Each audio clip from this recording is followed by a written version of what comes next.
মাগুরার ৮ বছরের শিশু আসিয়া আজ ঢাকার সম্মিলিত সামরিক হাসপাতালে শেষ নিঃশ্বাস ত্যাগ করেছে। এই নিষ্পাপ শিশুটির কি অপরাধ ছিল? শুধুমাত্র বেড়াতে গিয়েছিল বোনের বাড়ি, কিন্তু সেখানেই আপনজনের হাতেই নির্মম নির্যাতনের শিকার হয় সে। শরীরের ক্ষত ছিল ভয়াবহ, চিকিৎসকরা আপ্রাণ চেষ্টা করলেও শেষ রক্ষা হয়নি। দেশজুড়ে বইছে শোক আর ক্ষোভের ঝড়। ধর্ষকদের কঠোর শাস্তির দাবিতে সোশ্যাল মিডিয়ায় প্রতিবাদের ঢেউ উঠেছে।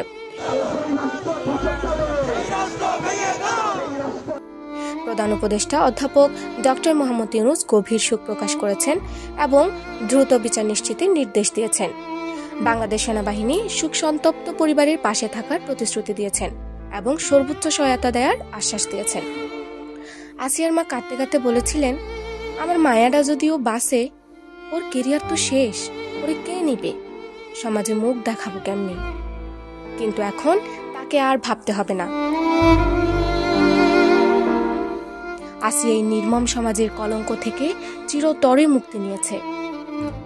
শুধু আসিয়াই নয়, প্রতিদিন কত শত শিশু নিপীড়নের শিকার হচ্ছে, কিন্তু অধিকাংশই বিচার পায় না। এই ঘটনা কি শুধু আরেকটি পরিসংখ্যান হয়েই থাকবে, নাকি এবার কিছু বদলাবে? আমরা আর কতদিন চুপ থাকবো?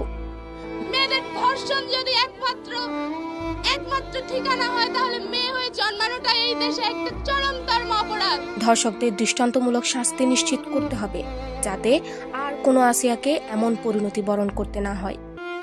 আসিফা বিনতে রিমো, নিউজ বক্স।